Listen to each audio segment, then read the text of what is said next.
അംബേദ്കറെ കൈപിടിച്ച് സഭയിലേക്ക് എത്തിച്ചത് മുസ്ലിം ലീഗാണ്, മുസ്ലിം ജനതയാണ്.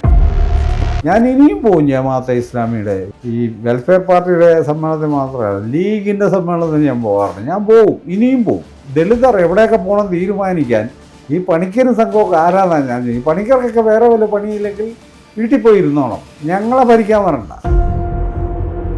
ഒറ്റ പ്രസംഗത്തിന് 50,000 രൂപ പേയ്മെൻറ്റ് കിട്ടുന്ന ഒരാളാണ്. ഈ ദളിതരെയൊക്കെ കാണുന്നത് 500 രൂപയ്ക്ക് മറിയുന്ന ആൾക്കാരായിട്ടും ഒരു ചാരായത്തിന് മറിയുന്ന ആൾക്കാരായിട്ടായിരിക്കും ഈ തറയിൽ അജയൻ കാണുന്നത്.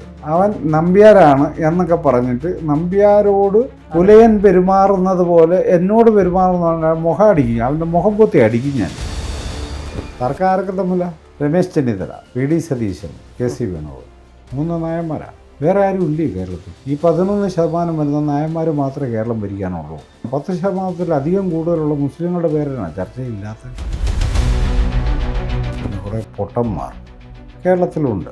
ഈ പണിക്കരുടെ പണി എന്താണെന്ന് നമുക്കറിയാം, പണിക്കരുടെ പരമ്പരാഗത പണിയും നമുക്കറിയാം. അത് നമ്മളെ കൂടെ പറയിപ്പിക്കാതിരിക്കുകയാണ് അവൻ നല്ലത്. ഡോക്ടർ അംബേദ്കറെ കുറിച്ച് അയാൾക്ക് ഇന്ത്യക്കകത്ത് പ്രചരിപ്പിക്കുന്നൊരു കാര്യം, അംബേദ്കർ വലിയ മുസ്ലിം വിരുദ്ധനായിരുന്നു. നമ്മൾ ജാതിക്ക വിൽക്കുന്നവരല്ല, നമ്മളാണ് കേരളത്തെ പഠിപ്പിച്ചത്. വികൃത ജീവികളാണ് മലയാളികൾ. ഞാൻ മതം മാറിയ ആളാണ്, ഞാൻ മറച്ചു വെച്ചിട്ടില്ല. ഞാൻ മതം മാറിയിരിക്കും. അത് അജയ് തറയിലും ഏത് തറയായാലും ഏത് കൊട്ടാരമായാലും എനിക്ക് അത് അവരെയൊന്നും ബോധ്യപ്പെടുത്തേണ്ട കാര്യമില്ല. ഞങ്ങൾ സ്ഥാനാർത്ഥിക്ക് മാത്രമേ വോട്ട് ചെയ്യുന്നത് തീരുമാനിച്ചാൽ കേരളത്തിൻ്റെ ഹിസ്റ്ററി അങ്ങ് മാറും. അപ്പോൾ മുസ്ലിങ്ങൾ ഞങ്ങളെ പിന്തുണയ്ക്കുന്നു, മുസ്ലിം സപ്പോർട്ടുണ്ട്. ഇവനെന്നെ പ്രശ്നം. കേരളത്തിലെ ദളിതരുടെയും ആദിവാസികളുടെയും മുന്നിൽ അടഞ്ഞു കിടക്കുന്ന വാതിലാണ് മുന്നണി രാഷ്ട്രീയം. അത് തുറക്കാമെന്ന് UDF പറഞ്ഞാലും തുറക്കാമെന്ന് LDF പറഞ്ഞാലും നിങ്ങൾക്ക് പ്രവേശനം തരാമെന്ന് എന്നോട് പറഞ്ഞാൽ ഞാൻ അകത്ത് കയറിയിരിക്കും. പക്ഷേ BJP വിളിച്ചാൽ ഞാൻ പോവില്ല. കാരണം അവർ അപകടകരമായ രാഷ്ട്ര നിർമ്മാണത്തിന് വേണ്ടി നിൽക്കുന്നവരാണ്. അവർ വിളിച്ചാൽ ഞാൻ പോവില്ല. ഇന്ത്യൻ പ്രസിഡൻ്റ് ആക്കാമെന്ന് പറഞ്ഞാൽ ഞാൻ പോവില്ല. സാറിനെ വൈക്കത്ത് നിർത്താൻ പറയുകയും അല്ലെങ്കിൽ അതനുസരിച്ചൊരു വാർത്ത വരികയും പിന്നീട് അജയ് തറയിൽ ഉൾപ്പെടെ കോൺഗ്രസിൻ്റെ നേതാക്കൾ വളരെ വളരെ മോശമായ ഭാഷയിൽ വിമർശിക്കുകയും ചെയ്തു. അതായത് ദളിതർ ഒരിക്കലും ഒരു രാഷ്ട്രീയ ശക്തിയാവാൻ നമ്മളെ അനുവദിക്കാറില്ല, അല്ലെങ്കിൽ അവർ കേവലം ഒരു പ്രജയായിട്ട് കാണുന്നുള്ളൂ എന്ന് സാർ ഭയങ്കര ഇതായിട്ട് പറയുന്നുണ്ട്. അപ്പം ഇത് വിമർശനം കൂടുന്നത് കൊണ്ടാണോ, അതോ ഇവർക്ക് ഇങ്ങനെ കൊടുത്താൽ മതി, അല്ലെങ്കിൽ ദളിതർ ആദിവാസികൾ സാർ പറഞ്ഞ പോലെ തന്നെ കോളനി ദളിതർ ചൂസ് ചെയ്തതല്ല, അല്ലെങ്കിൽ ദളിതർ അവിടെ കൊണ്ട് ഇട്ടതാണ് എന്ന് പറയുന്ന പോലെ നമുക്കുള്ള ദളിതരുടെ ലോക്സഭ നിയമസഭ റിസർവേഷൻ സീറ്റുകളിൽ പോലും ജയിച്ചു പോകുന്നവർ തിരിച്ചൊന്നും ചെയ്യാതിരിക്കുകയും രാഷ്ട്രീയ ചട്ടുകങ്ങളാവുകയും ചെയ്യുന്നുണ്ട്. എന്തുകൊണ്ടാവാം രാഷ്ട്രീയത്തിൽ നിന്ന് ഇത്രമാത്രം ദളിതരെയും ആദിവാസി വിഭാഗങ്ങളെയും ആട്ടിയോടിക്കപ്പെടുന്നത്? അതിനകത്ത് വളരെ പ്രധാനമായി നമ്മൾ കാണേണ്ട ഒരു സംഗതി, അംബേദ്കർ പറയുന്നൊരു വാചകമുണ്ട്. ബോംബെ ലെജിസ്ലേറ്റീവ് അസംബ്ലിയിലൊരു പ്രസംഗത്തിലാണ് പറയുന്നത്. I am not the part but a part എന്നാണ് പറയുന്നത്. ഞാനിതിൻ്റെ വെറുമൊരു ഭാഗമല്ല, ഞാൻ വേറിട്ട ഭാഗമാണ് എന്ന് പറയുന്നു. സാമൂഹികമായി വേർതിരിക്കപ്പെട്ടൊരു ജനതയാണ്. ഈ സാമൂഹികമായി വേർതിരിക്കപ്പെട്ട ജനത എന്ന നിലക്ക് സവിശേഷമായ പരിഗണനകളിലൂടെ രാഷ്ട്രം ഇവരെ ഉൾക്കൊള്ളേണ്ടതുണ്ടെന്നാണ് അംബേദ്കർ പറയുന്നതിൻ്റെ അർത്ഥം. അപ്പോൾ ഈ വേർതിരിക്കപ്പെട്ട ജനതയെ ഈക്വലായി കാണാനുള്ള ഒരു പൗരബോധം നമ്മുടെ സമൂഹത്തിനില്ലാത്തത് കൊണ്ട് ഇപ്പോഴും ഇവരുടെ കാര്യം വരുമ്പോൾ, ദളിതരുടെയും ആദിവാസികളുടെയും കാര്യം വരുമ്പോൾ അവരെ പ്രജകളായി ട്രീറ്റ് ചെയ്യുന്ന ഒരു സംവിധാനമാണ് കേരളത്തിൽ പ്രവർത്തിക്കുന്നത്. അതുകൊണ്ട് പ്രജകളായി കണ്ടാലുള്ള ഒരു കാര്യം എന്താണെന്ന് ചോദിച്ചാൽ, അവർ അവകാശം ഉന്നയിക്കുന്നില്ല എന്നുള്ളതാണ്. ഉന്നയിക്കുന്നവനെ അവർക്ക് പുറത്താക്കാൻ പറ്റും. പ്രജകൾക്ക് അവകാശമേതുമില്ല, പൗരനെ അവകാശമുള്ളൂ. നമ്മളെ പ്രജകളായി കാണുമ്പോൾ അവിടെ ഒരു അരിപ്പ പ്രവർത്തിക്കും. അവകാശവാദം ഉന്നയിക്കുന്നവനെയൊക്കെ പുറത്ത് കളയുകയും ഒന്നും മിണ്ടാത്ത മിണ്ടാപ്രാണികൾക്ക് അവർ ഉൾക്കൊള്ളുകയും ചെയ്യും. ഈ മിണ്ടാപ്രാണികളെയാണ് ഇവർ സ്ഥാനാർത്ഥികളാക്കുന്നത്.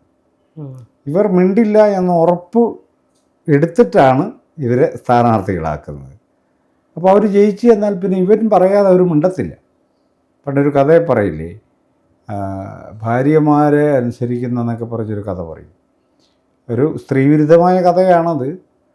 അപ്പോൾ ഭാര്യ പറഞ്ഞാൽ അനുസരിക്കാത്തവരൊക്കെ മുന്നോട്ട് കയറി നിൽക്കാൻ, അനുസരിക്കുന്നവരൊക്കെ കയറി നിൽക്കാനോ അനുസരിക്കാത്തവർ കയറി നിൽക്കാനോ എന്തോ പറയും. അപ്പോൾ എല്ലാവരും കയറി നിന്ന്, ഒരാൾ മാത്രം കയറി നിന്നില്ല. അപ്പോൾ അയാളോട് ചെന്ന് തോളെ തട്ടിയിട്ട് പട്ടാള മേധാവി പറയും, നീയാണ് നല്ല ജെന്റിൽമാൻ, ഭാര്യ പറഞ്ഞ എല്ലാം കേൾക്കാത്തവൻ, അത് നീ കൊള്ളാം എന്ന് പറഞ്ഞു. പറഞ്ഞാൽ എന്തുകൊണ്ടാണ് നീ മുന്നോട്ട് കയറായിരുന്നു ചോദിച്ചു. അപ്പോൾ ഇങ്ങനെ ചോദിച്ചാൽ ഞാൻ മുന്നോട്ട് കയറണോ എന്നുള്ള കാര്യം എനിക്ക് അവളോടൊന്ന് ചോദിക്കണം എന്ന് പറഞ്ഞെന്ന് പറയുന്നൊരു കഥ പറയാറുണ്ട്. എന്ന് പറയുന്നത് ഇതൊരു സ്ത്രീവിരുദ്ധമായ കഥയാണത്. ഭാര്യ പറഞ്ഞാൽ കേൾക്കണമെന്ന് അഭിപ്രായമുള്ള ആളാണ് ഞാൻ കേട്ടോ. ഞാൻ കേൾക്കാറുണ്ട്.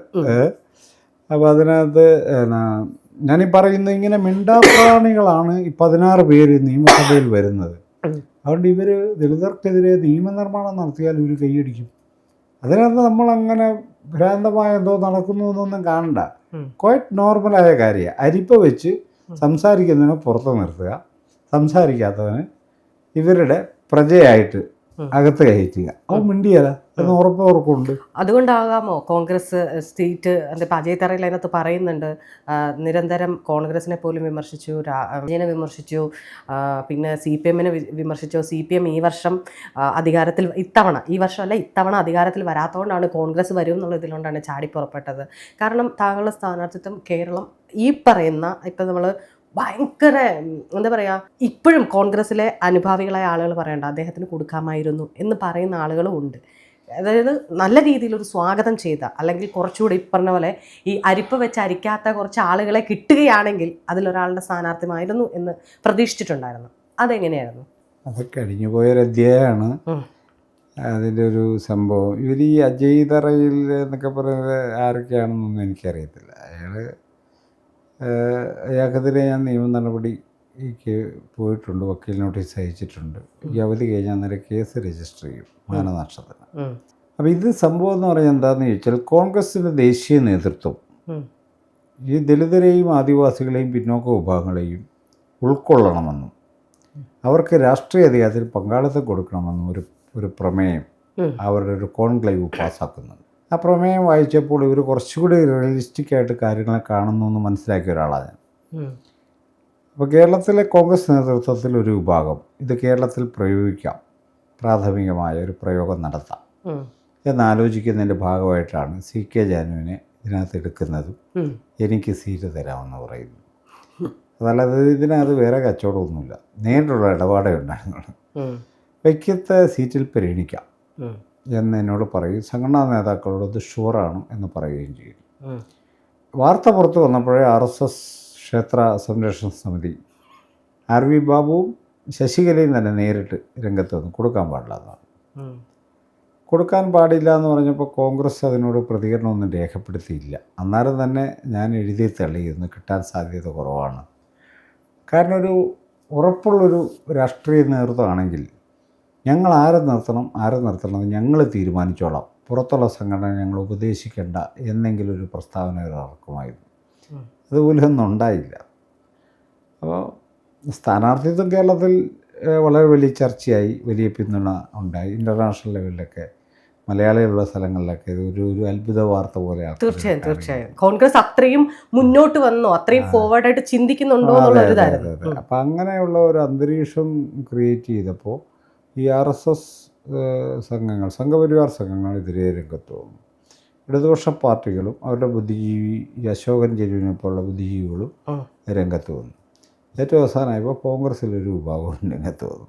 ഇത്രയും കാര്യം എനിക്കറിയാവുള്ളൂ. അപ്പോൾ സ്വാഭാവികമായിട്ട് ആ സീറ്റ് നഷ്ടപ്പെടും. ഇതിനകത്തുള്ളൊരു പ്രോബ്ലം എന്ന് പറയുന്നത് നമ്മൾ ശ്രദ്ധിക്കേണ്ട ഒരു കാര്യത്തിലുള്ളൂ.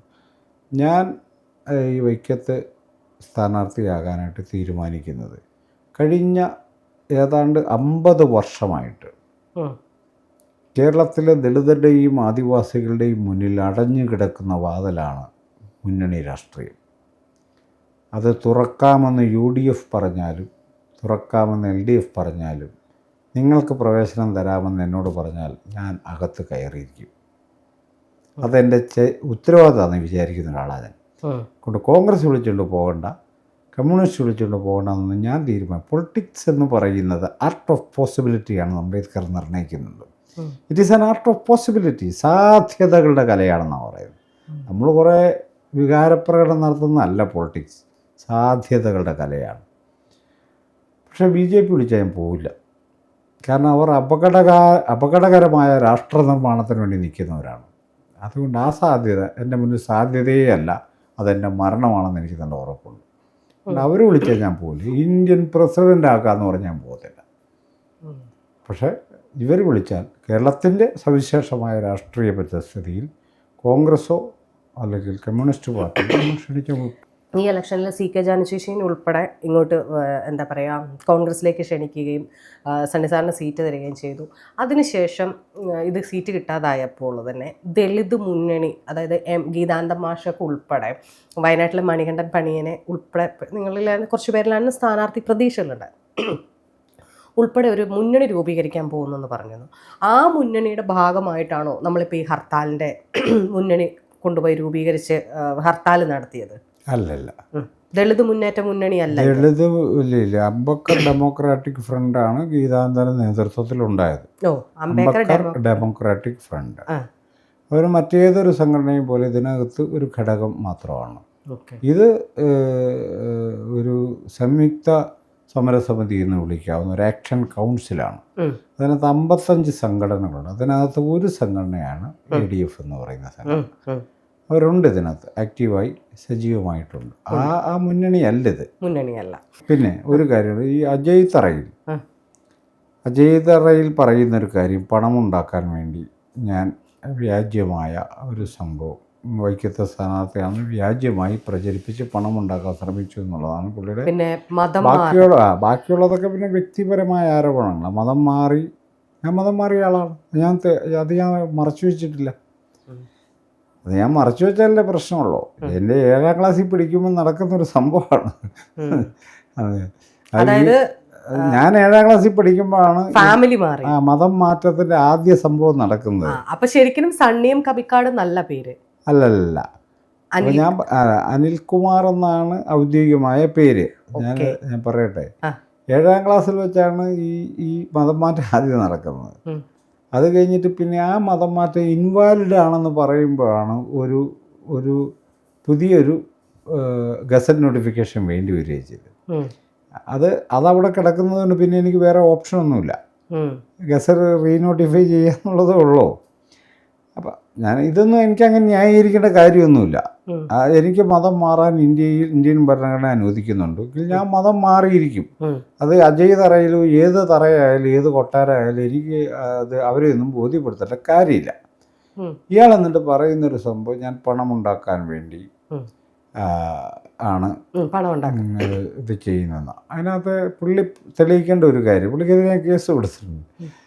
തെളിയിക്കേണ്ട ഒരു കാര്യമുണ്ട്. ഞാൻ എവിടെയെങ്കിലും വൈക്കത്തെ സ്ഥാനാർത്ഥിയാണെന്ന് പറഞ്ഞോ? ഞാൻ ഒരു സ്ഥലത്തും പറഞ്ഞിട്ടില്ല. വൈക്കത്ത് എന്നെ പരിഗണിക്കുമെന്ന് കോൺഗ്രസ് നേതൃത്വം പറഞ്ഞിട്ടുണ്ട്. ഇത്രയും ഞാൻ പറഞ്ഞിട്ടുള്ളൂ. സ്ഥാനാർത്ഥിയാണെന്ന് ഞാൻ പറഞ്ഞിട്ടേ ഇല്ല. അപ്പം ഞാൻ സ്ഥാനാർത്ഥിയാണെന്ന് തെറ്റിദ്ധരിപ്പിച്ച് പണം ഉണ്ടാക്കാൻ ശ്രമിച്ചു എന്നാണ് ഇയാളുടെ വാദം. ഇയാളെ ഈ ദളിതരെയൊക്കെ കാണുന്നത് 500 രൂപയ്ക്ക് മറിയുന്ന ആൾക്കാരായിട്ടും ഒരു പിച്ചാരായത്തിന് മറിയുന്ന ആൾക്കാരായിട്ടായിരിക്കും ഈ തറയിൽ അജയൻ കാണുന്നത്. എന്നാൽ അങ്ങനെയല്ല. നിങ്ങൾക്കറിയാം, എനിക്ക് വളരെ ഖേദകരമായൊരു അനുഭവം ഈ തെരഞ്ഞെടുപ്പ് കാലത്തുണ്ടായി. വൈക്കം നിയോജക മണ്ഡലത്തിലുള്ള ഒരു കോൺഗ്രസ് ലീഡർ എന്നെ കാണാനിവിടെ വന്നു. എന്നെ കണ്ട് സംസാരിച്ചിട്ട് പോയി. അപ്പോൾ എൻ്റെ സജീവ പരിഗണനയുള്ള സമയത്താണ് പോയിട്ട് അയാൾ ഇവിടെ നിന്നിറങ്ങിയപ്പോൾ തന്നെ എൻ്റെ കൂടെ ഒരു സുഹൃത്തായ ഒരാളെ വിളിച്ചിട്ട് പറയുന്നത്, അയാൾ വലിയ സെറ്റപ്പിലാണല്ലോ ജീവിക്കുന്നതെന്നാണ്. ഓർക്കണം, അവൻ എന്ത് പ്രതീക്ഷിച്ചാൽ വന്നെന്ന് ഓർക്കണം. അവൻ കോളനി നിവാസിയായ അല്ലെങ്കിൽ 5 ലക്ഷം രൂപയുടെ വീട്ടിൽ താമസിക്കുന്ന ഒരാളെ പ്രതീക്ഷിച്ചാവും വരുന്നത്. ഞാൻ പിരിയുന്ന സമയത്ത് 2 ലക്ഷത്തിലധികം രൂപ ശമ്പളം ഉണ്ടായിരുന്നൊരു ഉദ്യോഗസ്ഥനാണെന്നേ ഞാൻ പിരിയുന്ന സമയത്ത്. എനിക്ക് കിട്ടിയതിൻ്റെ ഒരു ചെറിയ അംശം കൊടുത്ത് വാങ്ങിയ വീടാണ് അത്. എനിക്കിപ്പോൾ വയ്ക്കുന്നത് സ്ഥാനാർത്ഥിയാണെങ്കിൽ എൻ്റെ വീട്ടുകാർക്ക്, എൻ്റെ രക്തബന്ധുക്കൾക്ക് ഒരു 50 ലക്ഷം രൂപ കൊടുക്കുക എന്ന് പറയുന്നത് നിസ്സാരമായ കാര്യമാണ്. മനസ്സിലായില്ലേ? പൈസ ഉള്ള വീട്ടിൽ ജനിച്ചു വളർന്ന ആളാണ് ഞാൻ. ഈ അജയ് തറയിൽ എന്താ മനസ്സിലാക്കിയെന്ന് എനിക്കറിയത്തില്ല. എനിക്ക് വൈക്കത്ത് പോയി സ്ഥാനാർത്ഥിയായിട്ട് എനിക്ക് പൈസ ഉണ്ടാക്കേണ്ട യാതൊരു ആവശ്യമില്ല. അല്ലാതെ എൻ്റെ അടുത്ത് പൈസ ഉണ്ടല്ലോ.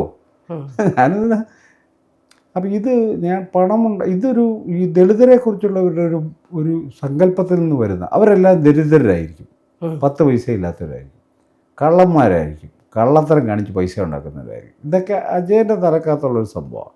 ഇതാ കോടതി വന്നൊന്ന് പറഞ്ഞാൽ മതി, അത്രയേ ഉള്ളൂ.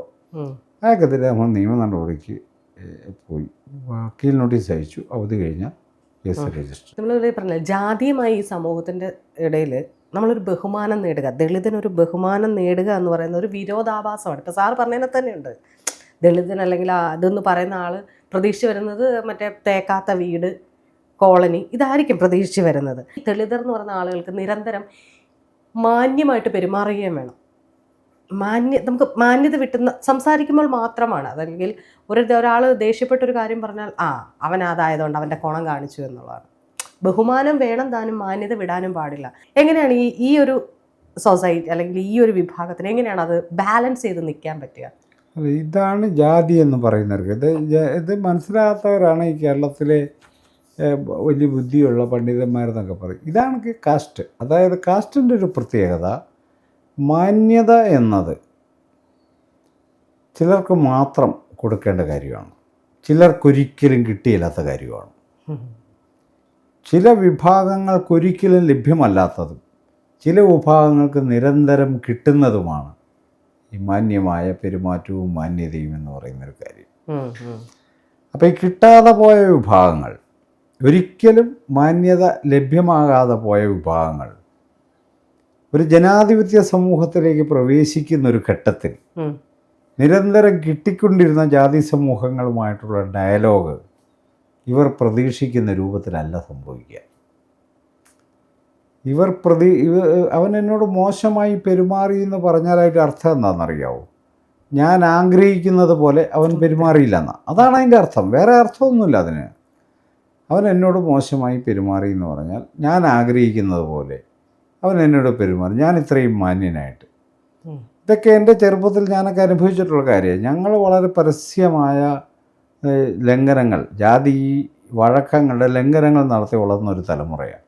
ഇപ്പോൾ എൻ്റെ വീട്ടിൽ ഞാൻ തിരിച്ചു ചെല്ലുന്നതിന് മുമ്പ് അവിടുത്തെ പണക്കാരനായ സവർണനായ ആളെ ഞാൻ ആക്ഷേപിച്ചു എന്ന വാർത്ത എൻ്റെ വീട്ടിൽ വരും. പക്ഷെ എൻ്റെ വീട് കുറച്ചുകൂടി മക്കളെ സ്നേഹിക്കുന്ന വീടായതുകൊണ്ടും മക്കളിൽ അഭിമാനബോധമുള്ള അപ്പനും അമ്മയും എനിക്കുണ്ടായിരുന്നുകൊണ്ടും ജ്യേഷ്ഠന്മാരുണ്ടായിരുന്നുകൊണ്ടും അക്കാര്യത്തിൽ നമ്മൾ കുറ്റവാളിയാക്കപ്പെട്ടില്ല. എന്നാലും അവരോടങ്ങനെ പെരുമാറാവോ? അവരാരാന്ന്? അതാ ഞങ്ങളുടെ ചോദ്യം അന്നേരം. നിങ്ങൾ ആ വീട്ടിലെ കുരിയച്ചനോട് അങ്ങനെ പറഞ്ഞ് ശരിയായി. ഞാൻ പറയാം, അപ്പം ഞങ്ങൾ സോടി കുരിയച്ചൻ ആരാന്ന് ഈ പറഞ്ഞത്? കുര്യനോട് അങ്ങനെയൊക്കെ പറയും ഞങ്ങൾ. അപ്പോൾ അവിടെ ഞാനിപ്പോഴും ഓർക്കുന്നുണ്ട്, അവിടെ ഒരു ശവടക്ക്, എൻ്റെ ചെറുപ്പത്തിൽ ശവടക്ക് നടക്കുന്ന സമയത്ത് നിങ്ങളീ പറയുന്ന ക്രൂഷ്യലായൊരു സാധനം അത്, ഈ മാന്യത എന്ന് പറഞ്ഞ സംഭവം നമ്മൾ ചെയ്യുന്ന അല്ലെങ്കിലും കോളനിക്കാരനവനതേ ചെയ്യുള്ളൂ എന്ന സംഗതി അല്ലത്.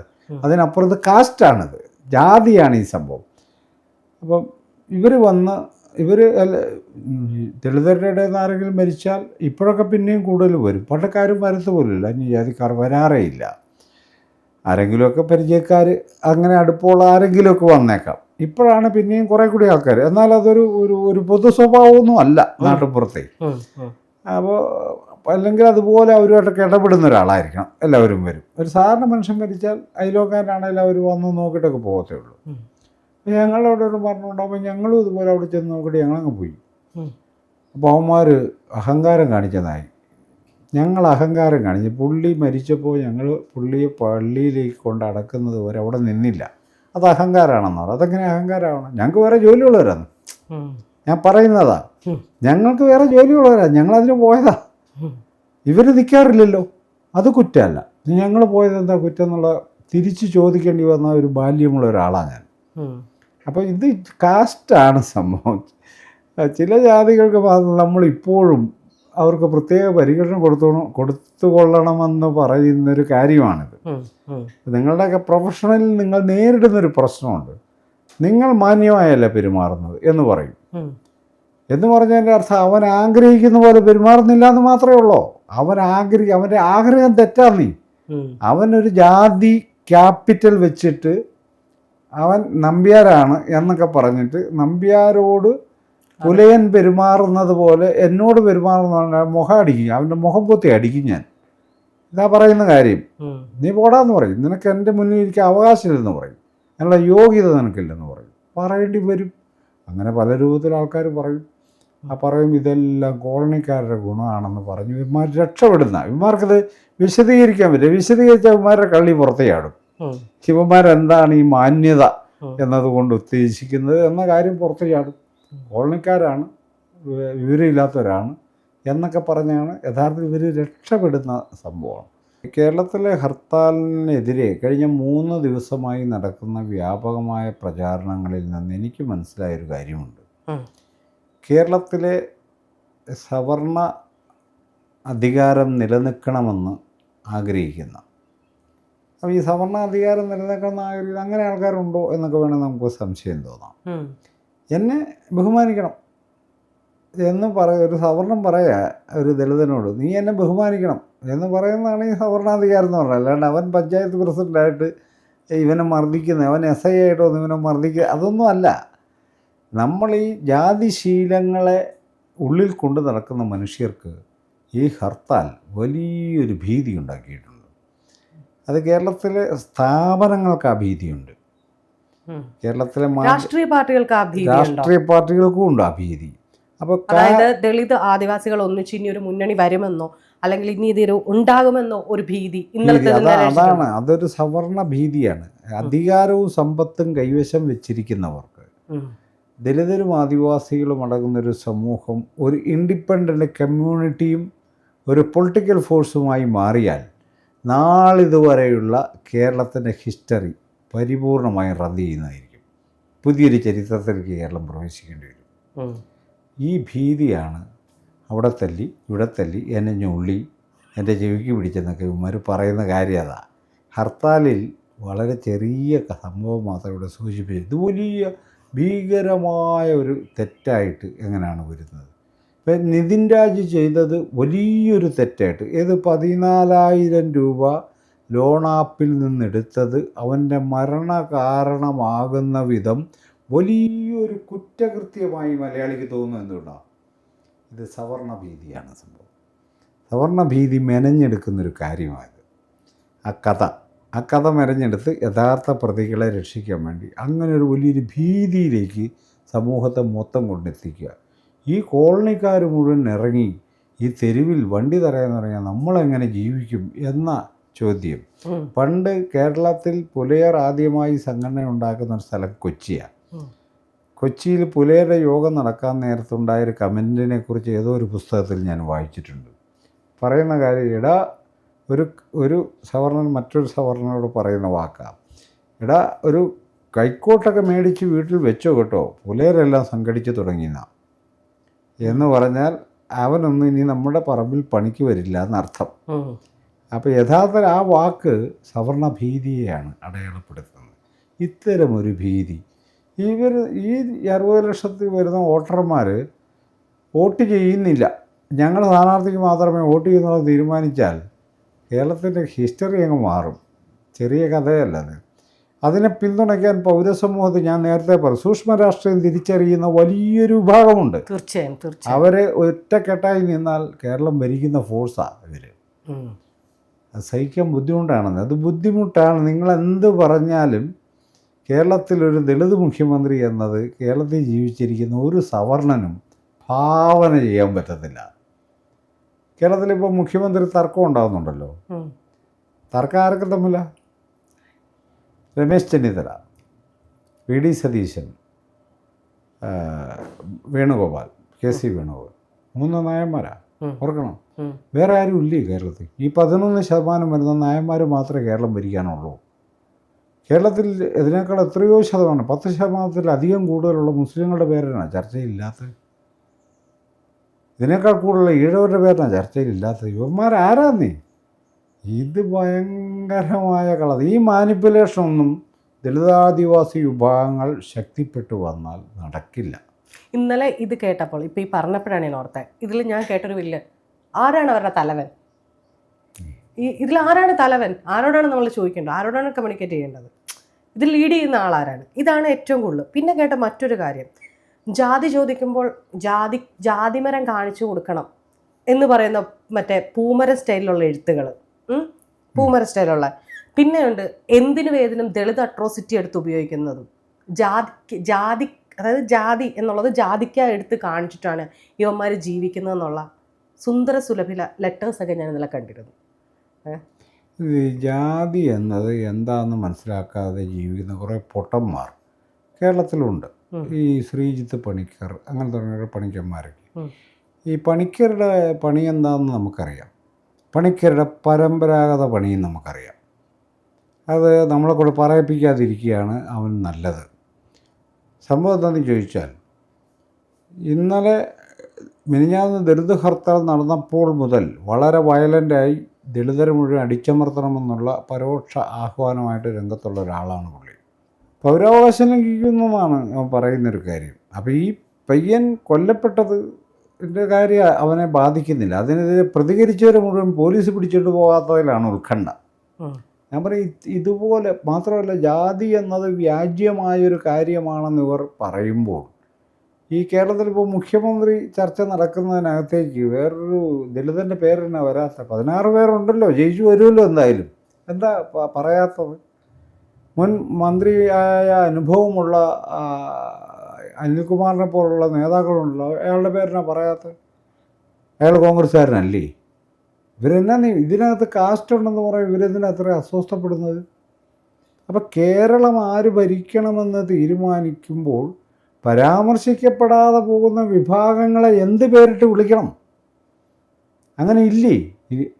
57 മുതൽ കേരളത്തിൽ ഈ 16 MLA-മാരുണ്ടല്ലോ. എന്നെങ്കിലും ഒരു ദളിത് മുഖ്യമന്ത്രിയോ പ്രധാനപ്പെട്ട വകുപ്പുകൾ കൈകാര്യം ചെയ്യുന്ന മന്ത്രിമാരോ ഉണ്ടായിട്ടുണ്ടോ? ഇല്ലല്ലോ. തമിഴ്നാട്ടിലും കർണാടകയിലുമൊക്കെ പ്രധാനപ്പെട്ട വകുപ്പുകൾ കൈകാര്യം ചെയ്യുന്ന നിരവധി ദളിത് മന്ത്രിമാരുള്ള ഇന്ത്യക്കകത്ത് കേരളത്തിൽ മാത്രം പട്ടികജാതി വകുപ്പിനപ്പുറത്ത് പിന്നെ വിപ്ലവം കാണിക്കുന്ന ദേവസ്വം ബോർഡിലാണ്. PWD ഇല്ല, വനം വകുപ്പില്ല, ധനകാര്യ വകുപ്പില്ല, ഇതൊന്നും കൊടുക്കുകയില്ല. ഇവർക്കെപ്പോഴും പട്ടികജാതി വകുപ്പാണ്. എന്താണിത്? ഇതിനകത്തൊരു അനീതി ഉണ്ടെന്ന് പറഞ്ഞാൽ ഞങ്ങൾ ജാതിക്കാവിക്കുക എന്ന് പറയുന്നവൻ അവൻ സാമൂഹിക ബോധമില്ലാത്തവനാണ്, സമൂഹം എന്താണെന്ന് പഠിക്കാത്തവരാണ്. അവരുടെ വാക്ക് കേട്ട് കേരളം മുന്നോട്ട് പോയാൽ സർവനാശമായിരിക്കും ഫലം. എന്ന് പറഞ്ഞാൽ മനുഷ്യനെ തിരിച്ചറിയാൻ കഴിയാതെ വരും. ഈ പണിക്കരൊക്കെ പറയുന്ന വിധം, ഡോക്ടർ അംബേദ്കറെ കുറിച്ച് അയാൾക്ക് ഇന്ത്യക്കകത്ത് പ്രചരിപ്പിക്കുന്നൊരു കാര്യം, അംബേദ്കർ വലിയ മുസ്ലിം വിരുദ്ധനായിരുന്നു. അല്ല, അതൊരു ചർച്ചയിൽ ഇങ്ങനെ തന്നെ അറിഞ്ഞ സമയമാണ് ചോദിച്ചത്, സംവരണമല്ല സമയമാണെന്ന് ചോദിച്ചത്. അങ്ങനൊരു ചർച്ചയിൽ സംസാരിക്കുന്നുണ്ടായിരുന്നു. ഒറ്റ വാക്കിൽ നിന്ന് കാര്യം എന്താണെന്ന് മനസ്സിലായല്ലോ. സമയമാണ് ചോദിക്കുന്നത്, സംവരണമല്ല എന്ന് പറയുന്നതിൽ നിന്ന് അയാളുടെ മനോഭാവം എന്താണെന്ന് വളരെ വ്യക്തമാണ്. ഇതുപോലെ സംവരണ വിരുദ്ധനായിട്ട് മറ്റുള്ളവരുടെ അവകാശങ്ങളെക്കുറിച്ച് പഠിക്കാനോ മനസ്സിലാക്കാനോ തയ്യാറാവാതെ അതിനെ പരിഹസിക്കുകയും അപഹസിക്കുകയും ചെയ്യുന്ന ഇത്തരം മാന്യന്മാരുടെ വാക്കുകൾ കേട്ട് കേരളം മുന്നോട്ട് പോയാൽ കേരളത്തിൻ്റെ സർവനാശമായിരിക്കും ഫലം. നമ്മൾ ജാതിക്കാവിക്കുന്നവരല്ല, നമ്മളാണ് കേരളത്തെ പഠിപ്പിച്ചത്. കേരളത്തിൽ ജാതി ഉണ്ട് എന്നുള്ള കാര്യം മലയാളിയെ പഠിപ്പിച്ചത് ദളിത് ഇൻ്റലക്ച്വൽസാണ്. 80 മുതൽ തുടങ്ങിയ നിരവധി പേരുടെ പരിശ്രമങ്ങളാണ് ഇന്ന് തുറന്ന് ജാതി ചർച്ച ചെയ്യുന്നൊരു സമൂഹമായി കേരളത്തെ മാറ്റിയെടുത്തത്. ഇവരാരുമല്ല, ഇവരുടെ മുത്തച്ഛന്മാരുമല്ല. അല്ല, അതിലിപ്പോൾ ഞാൻ അത് പറയുമ്പോൾ തന്നെ അടുത്തിടെ ഇപ്പം വേടന രണ്ടാമത് ഒരു എന്താ പറയുക, വീണ്ടും ഒരു വേടൻ്റെ പാട്ട് വന്നു.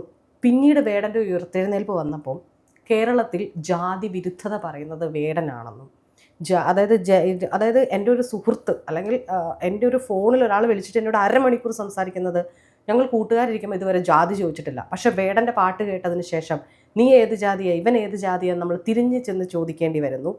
സണ്ണി എം കവിക്കാടും ശ്യാംകുമാർ പോലെയുള്ളവർ ഇവിടെ ജാതി വളർത്താൻ വേണ്ടിയിട്ട് നിരന്തരം ശ്രമിക്കുന്നു. ഇവർക്ക് ജമാഅത്തെ ഇസ്ലാമി പോലുള്ള സ്ഥലങ്ങളിൽ നിന്ന് നിങ്ങൾ പൈസ കിട്ടുന്നുണ്ട്. ഇപ്പോൾ പറഞ്ഞ വെൽഫെയർ, ഇപ്പം ഇതിൽ എന്താ പറയുക, ഹർത്താലിൽ അനുകൂലിച്ചു. ഇത് സ്പോൺസേർഡാണ്. അംബേദ്കർ രാഷ്ട്രീയമല്ല ഇവർ പറയുന്നത്. മുസ്ലിംസ് ഇവരെ മുന്നിൽ നിർത്തിക്കൊണ്ട് നിങ്ങൾക്ക് കൃത്യമായി പേയ്മെൻറ്റ് നടത്തിക്കൊണ്ട് നടത്തുന്ന ഒരു എന്താ പറയുക, കേരളത്തെ ഒരു മുസ്ലിം അല്ലെങ്കിൽ ഇന്ത്യനെ തന്നെ മുസ്ലിം രാജ്യമാക്കുന്നതിൽ പങ്കുവഹിക്കാൻ കേരളത്തിൽ ആൾക്കുന്ന തുറുപ്പ് ചീട്ടുകളാണ് വേടനും ശ്യാംകുമാറും സണ്ണിയും കബിക്കാടും എന്നാണ് പറയുന്നത്. എന്താണ് ആര് പറഞ്ഞു? ഇതാണ് പൊതുവെ പൊതുവെ അത് എനിക്ക് അവരോട് പറയാനുള്ളൊരു കാര്യം, ഇവരുടെയൊക്കെ വീട്ടിൽ ആരൊക്കെയാണ് കല്യാണം കഴിച്ചെന്ന് ഇവർക്കറിയാമോ? അവരുടെ കൂട്ടുകാരുടെ ജാതി ചോദിച്ചില്ലെന്ന് മീനി നടിക്കുന്നുണ്ടല്ലോ, അതവിടെ നിൽക്കട്ടെ. അവരുടെ സ്വന്തം വീട്ടിൽ അവൻ്റെ പെങ്ങന്മാരും അവൻ്റെ അപ്പനും അമ്മയും അവൻ്റെ അയൽവക്കത്തുള്ള അവൻ്റെ ജാതിക്കാരും ഒക്കെ ആരെയാണ് കെട്ടിയത്, കല്യാണം കഴിച്ചത് എന്നൊന്ന് അന്വേഷിച്ച് നോക്കുക. അന്നേരം അറിയാം കാസ്റ്റ് എങ്ങനെയാണ് പ്രവർത്തിക്കുന്നത്. 10-18 വയസ്സുള്ള സമയത്ത് കൂട്ടുകാർ തമ്മിൽ ജാതി ചോദിക്കില്ല. നിങ്ങൾക്കറിയാമോ, ഞാൻ LICയിൽ ജോലി ചെയ്ത ഒരാളാണ്. എൻ്റെ മകൾക്കൊരു കല്യാണം ചെറുക്കനെ വേണമെന്ന് പറയുമ്പോൾ വളരെ കൃത്യമായും പട്ടികജാതി ചെറുക്കനെ കണ്ടുപിടിക്കുന്നത് ഞാൻ ആവശ്യപ്പെടുന്നില്ല. പട്ടികജാതിക്കാരൻ വേണമെന്ന് ഞാൻ ആവശ്യപ്പെടുന്നില്ല. പക്ഷേ എൻ്റെ സഹപ്രവർത്തകർ വളരെ കൃത്യമായും പട്ടികജാതിക്കാരനെ കൊണ്ടുവന്ന് എന്നെ കാണിക്കും. ഇതാ കാസ്റ്റ് എന്ന് പറയുന്നത്. ഇത്രയും രൂക്ഷമാണ് ഇവിടെ. അല്ലെങ്കിൽ ഈ പറയുന്ന മാന്യന്മാർ തെളിയിക്കട്ടെ അങ്ങനെ അല്ലെന്ന്. കേരളത്തിലെ മാട്രിമോണിയിൽ എടുത്തു നോക്കൂ, ഇവന്മാർ തെളിയിക്കട്ടെ ഇവിടെ ജാതിയില്ലെന്ന്. കല്യാണം പോലെ മോസ്റ്റ് സെൻസിറ്റീവായിട്ടുള്ള കാര്യത്തിൽ ഡിസിഷൻ എടുക്കുമ്പോൾ ഏറ്റവും പ്രധാനപ്പെട്ട ക്രൈറ്റീരിയൻ കാസ്റ്റ് ആണെങ്കിൽ കേരളീയ സമൂഹത്തിൽ കാസ്റ്റ് പ്രവർത്തിക്കുന്നുണ്ട് എന്ന് തന്നെയാണ് അർത്ഥം. ഹോട്ടലിൽ വരുമ്പോൾ മാന്യത കാണിക്കുക, തിയേറ്ററിൽ വരുമ്പോൾ ജാതി ഇല്ലാതിരിക്കുക, ബാറിൽ ജാതി ഇല്ലാതിരിക്കുക, കവലയിൽ ജാതി ഇല്ലാതിരിക്കുക, വീട്ടിനകത്തോട്ട് കയറുമ്പോൾ ജാതിയായി ജീവിക്കുക എന്ന് പറയുന്ന 2 ജീവിതങ്ങൾ, ഉഭയജീവിതമുള്ള വികൃത ജീവികളാണ് മലയാളികൾ. നമ്മളത് മനസ്സിലാക്കണം. അതുകൊണ്ട് ജാതി ഞങ്ങൾ കണ്ടുപിടിച്ചതല്ല, ഇവർ പ്രാക്ടീസ് ചെയ്യുന്ന കാര്യം ഞങ്ങൾ പറയുന്നേ ഉള്ളൂ. ഇവർ പ്രാക്ടീസ് ചെയ്യുന്നത് ഞങ്ങൾ പറയുന്നേ ഉള്ളൂ. അതല്ലാതെ ഞാനോ ശ്യാംകുമാറോ വേടനോ കണ്ടുപിടിച്ചൊരു കാര്യമേ അല്ല കാസ്റ്റ്. അങ്ങനെ ആർക്കും കണ്ടുപിടിക്കാവുന്നൊരു കാര്യമല്ല അത്. അപ്പോൾ ഇവൻ പറയുന്നത് എന്താണ്, ഇതിനു മുമ്പ് ഞങ്ങൾ ജാതി ചോദിച്ചില്ല. വേടൻ്റെ പാട്ട് കേട്ടതിന് ശേഷം ഇവന് ജാതി ചോദിക്കാൻ തോന്നി, പെട്ടെന്ന് ജാതി. അപ്പോൾ ഞങ്ങൾ ജാതിയുമായി വേർതിരിഞ്ഞു. വേടൻ്റെ ഏത് പാട്ട് കേട്ടിട്ടാണോ അത്ര ഇവൻ ഈ ജാതി ചോദിക്കാൻ? എനിക്ക് ഇതൊക്കെ എന്ന് പറയുക കള്ളത്തരത്തിൻ്റെ അങ്ങേയറ്റമാണ്.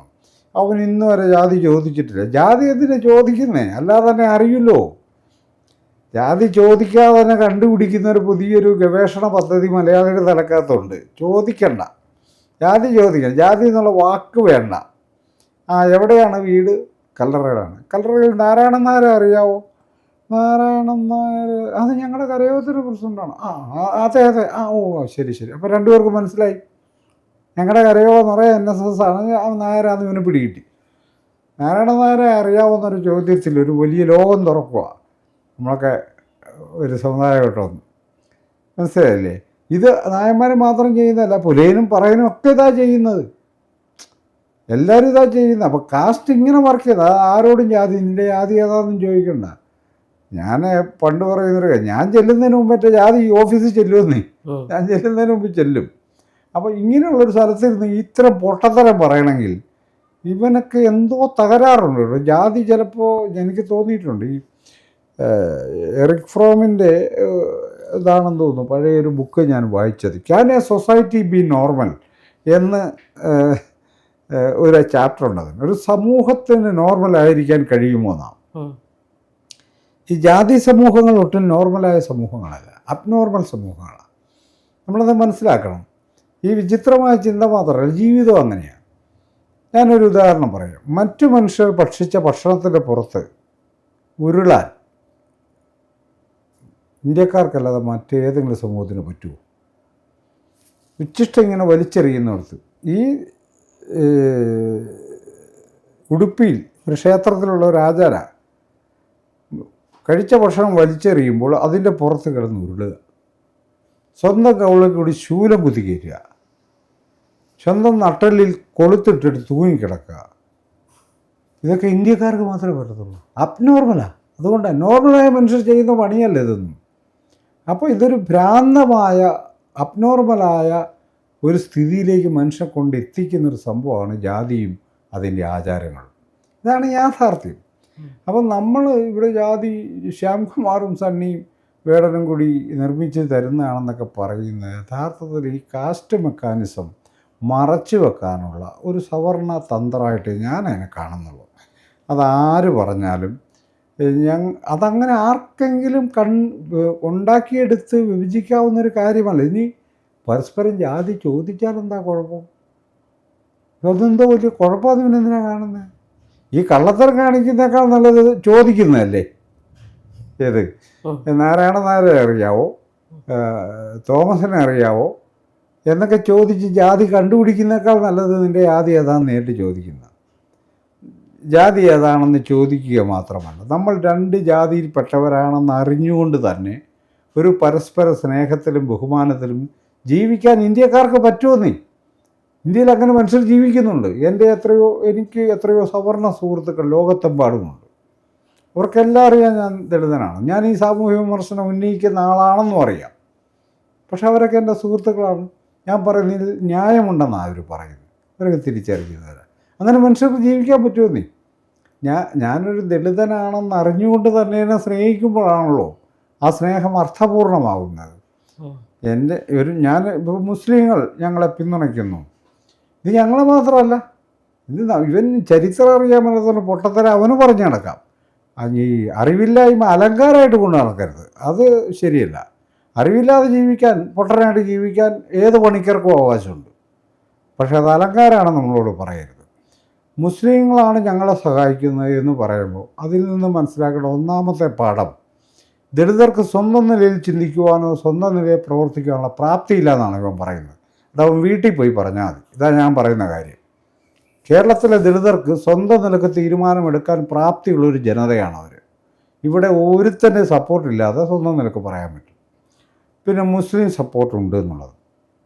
മുസ്ലിം സപ്പോർട്ടുണ്ട്, ഇവനെന്നെ പ്രശ്നം? മുസ്ലിം സപ്പോർട്ട് ഉണ്ടെങ്കിൽ ഇവനെന്ത് പ്രശ്നം? നിങ്ങൾക്കറിയാമോ, കോൺസ്റ്റിറ്റ്യൂവൻ്റ് അസംബ്ലി കൂടുന്ന സമയത്ത്, അതിൻ്റെ എലക്ഷൻ നടക്കുന്ന സമയത്ത് 4 പേരുടെ പിന്തുണയുള്ള ഒരാൾക്ക് മാത്രമേ അങ്ങോട്ട് നോമിനേഷൻ കിട്ടത്തുള്ളൂ. 4 പ്രതിനിധികളുടെ പിന്തുണയുള്ള ഒരാൾക്ക് മാത്രമേ നോമിനേഷൻ കിട്ടത്തുള്ളൂ. ഇന്ത്യൻ നാഷണൽ കോൺഗ്രസ് വിപ്പ് കൊടുത്തു ഇന്ത്യയിലെമ്പാടും, ഡോക്ടർ BR അംബേദ്കറെ പിന്തുണയ്ക്കരുത്. അന്ന് ഇന്ത്യയിൽ ഇപ്പോൾ ഏറ്റവും വലിയ പ്രതിമയായി നിൽക്കുന്നൊരു കഥാപാത്രമുണ്ടല്ലോ, ഗുജറാത്തിൽ വലിയ നർമ്മദാ നദീതീരത്ത് പട്ടേൽ എന്ന് പറഞ്ഞൊരു കാര്യം, കോൺസ്റ്റിറ്റ്യൂവൻ്റ് അസംബ്ലിയുടെ വാതിൽ മാത്രമല്ല ജനലും ഡോക്ടർ BR അംബേദ്കർക്കെതിരെ ഞങ്ങൾ അടച്ചു കഴിഞ്ഞു എന്നാണ് പറഞ്ഞു. അന്ന് ഡോക്ടർ BR അംബേദ്കറെ സഭയിലെത്തിക്കാൻ വേണ്ടി അന്നത്തെ മുസ്ലിം ലീഗ് എന്ന് പറയുന്ന ജിന്ന നേതൃത്വം കൊടുക്കുന്ന മുസ്ലിം ലീഗ് ആയിട്ട് പട്ടികജാതി ഫെഡറേഷൻ്റെ ബംഗാൾ ഘടകം ചർച്ച ചെയ്തു. അന്ന് പട്ടേൽ വാതിലടച്ചപ്പോൾ അന്ന് ഇവരെല്ലാം വലിയ കുറ്റക്കാരനാണെന്ന് പറയുന്ന ജിന്ന പറഞ്ഞൊരു കാര്യം, ആ പ്രതിഭാശാലിയുടെ സേവനം ഇന്ത്യക്ക് നഷ്ടപ്പെട്ടുകൂടാന്നാണ് പറഞ്ഞത്. ഡോക്ടർ BR അംബേദ്കറെ പോലെയുള്ളൊരു പ്രതിഭാശാലിയുടെ സേവനം ഇന്ത്യക്ക് നഷ്ടപ്പെട്ടുകൂടാ, അതുകൊണ്ട് ലീഗ് അംബേദ്കറെ പിന്തുണയ്ക്കുന്നു എന്ന് പറയുകയും ബംഗാളിൽ നിന്ന് 7 വോട്ടിൻ്റെ പിൻബലത്തിൽ സഭയിലെത്തിയ ആളാണ് അംബേദ്കർ. എന്ന് പറയുക, ഇന്ത്യയിലെ സവർണർ മൊത്തം തടഞ്ഞു വച്ചപ്പോൾ അംബേദ്കറെ കൈപിടിച്ച് സഭയിലേക്ക് എത്തിച്ചത് മുസ്ലിം ലീഗാണ്, മുസ്ലിം ജനതയാണ്. ചരിത്രം ഞങ്ങൾ മറക്കുന്നില്ല. മുസ്ലിങ്ങളുമായിട്ട് സാഹോദര്യത്തിൽ ജീവിക്കണം. മുസ്ലിങ്ങളായിട്ട് മാത്രമല്ല, എല്ലാ സമുദായങ്ങളുമായി സാഹോദര്യപൂർവ്വം ജീവിക്കണം തന്നെയാണ് ഞങ്ങൾ വിചാരിക്കുന്നത്. അങ്ങനെ സാഹോദര്യപൂർവ്വം ജീവിക്കുന്നത് കൊണ്ട് എല്ലാവരുമായിട്ട് സംഭാഷണത്തിൽ ഏർപ്പെടേണ്ടതുണ്ട്. ഞാൻ മുസ്ലിം ജനസാമാന്യത്തെ പിന്തുണയ്ക്കുന്ന ഒരാളാണ്. ഇന്ത്യ പോലെ ഭീകരമായൊരു രാഷ്ട്രത്തിനകത്ത് നിരന്തരമായി ആക്രമിക്കപ്പെടുകയും കൊല്ലപ്പെടുകയും ചെയ്യുന്ന മുസ്ലിങ്ങൾക്കൊപ്പം നിൽക്കണം എന്ന് രാഷ്ട്രീയ നിലപാടുള്ള ഒരാളാണ് ഞാൻ. എന്ന് പറഞ്ഞാൽ കേരളത്തിലെ ഇന്ത്യയിലെ മുസ്ലിങ്ങളുടെ എല്ലാ പ്രവൃത്തിയും കൂടെ നിൽക്കുന്നു എന്നല്ല, അവരോടൊപ്പം നിൽക്കുക എന്നുള്ളത് ഇന്ത്യയിലെ പൗരബോധമുള്ള മനുഷ്യൻ്റെ ചുമതല. ഞാൻ നിൽക്കും. ജമാഅത്തെ ഇസ്ലാമിയുടെ വേദിയിൽ സണ്ണി പോകുന്നു, കാശ് കിട്ടുന്നുണ്ടാവും. ഞാൻ ഇനിയും പോകും ജമാഅത്തെ ഇസ്ലാമിയുടെ ജമാഅത്തെ ഇസ്ലാമിയുടെ മാത്രമല്ല, സുന്നികളുടെ സമ്മേളനത്തിന് ഞാൻ പോകാറുണ്ട്. ഈ വെൽഫെയർ പാർട്ടിയുടെ സമ്മേളനത്തിന് മാത്രമല്ല, ലീഗിൻ്റെ സമ്മേളനത്തിന് ഞാൻ പോകാറുണ്ട്. ഞാൻ പോവും, ഇനിയും പോവും. ഇവരാരാ പോകരുതെന്ന് പറയാൻ? ഇവരാരാന്ന് ഈ ദളിതർ എവിടെയൊക്കെ പോകണം തീരുമാനിക്കാൻ ഈ പണിക്കരും സംഘമൊക്കെ ആരാന്നാണ് ഞാൻ. ഈ പണിക്കർക്കൊക്കെ വേറെ വല്ല പണിയില്ലെങ്കിൽ വീട്ടിൽ പോയി ഇരുന്നോണം, ഞങ്ങളെ ഭരിക്കാൻ വരണ്ട. ഞങ്ങൾ എന്ത് ചെയ്യണമെന്ന് ഞങ്ങൾക്ക് നല്ല ബോധ്യമുണ്ട്. അതുകൊണ്ട് ഞങ്ങൾ ഇനിയും പോവും. നീ പൈസ പ്രസംഗിച്ച് പൈസ മേടിക്കുന്ന സംഭവം. ഇവന്മാരൊക്കെ വിചാരിച്ചാൽ ഇയാളെ എവിടേക്കോ നടന്ന് പ്രസംഗിച്ച് 3000 രൂപ 2000 രൂപ മേടിക്കുന്ന ആളാണെന്നൊക്കെ ആയിരിക്കും ഇവർ കഴിച്ചു. ഒറ്റ പ്രസംഗത്തിന് 50,000 രൂപ പേയ്മെൻറ്റ് കിട്ടുന്ന ഒരാളാണ് ഒറ്റ പ്രസംഗത്തിന്. അത് വേണ്ടെന്ന് വെച്ചിട്ടായി കേരളത്തിൽ കിടന്ന് ഈ സാമുദായിക പ്രവർത്തനം നടത്തുന്നത്. ഇതൊക്കെ ഇവർ പണ്ട് 100 കൊല്ലം മുമ്പ് പരഗതിയും ഒരു ഗതിയുമില്ലാത്ത മനുഷ്യരായി ജീവിച്ചവർ വെച്ചിട്ട് ഈ പുതിയ തലമുറ ഇളക്കാൻ നിൽക്കരുത്. ഞാൻ മേടിച്ചിട്ടുണ്ട്, ഞാൻ വെറുതെ പറയുന്നില്ല. ഒറ്റ പ്രസവത്തിന് 50,000 മേടിച്ചിട്ടുള്ള ആളാണ് ഞാൻ. അവർ തന്നിട്ടുണ്ട്, ഞാൻ പറഞ്ഞു മേടിച്ചതല്ല, അവരെനിക്ക് തന്നിട്ടുണ്ട്. അപ്പോൾ ഇവർ എന്ത് പൈസ ഈ 2000-3000 രൂപയുടെ കഥ പറഞ്ഞ് ആരെയും പേടിപ്പിക്കുന്നത്? എനിക്ക് മാന്യമായ ഞാൻ 30-35 വർഷം സർക്കാർ സർവീസിലുണ്ടായിരുന്ന ഒരാളാണ്. എനിക്ക് മാന്യമായി ജീവിക്കാനുള്ള, എനിക്ക് ആരും ഒരു പൈസയില്ല, ജീവിക്കാനുള്ള പൈസയുണ്ട്, എനിക്ക് കിട്ടുന്നുണ്ട്.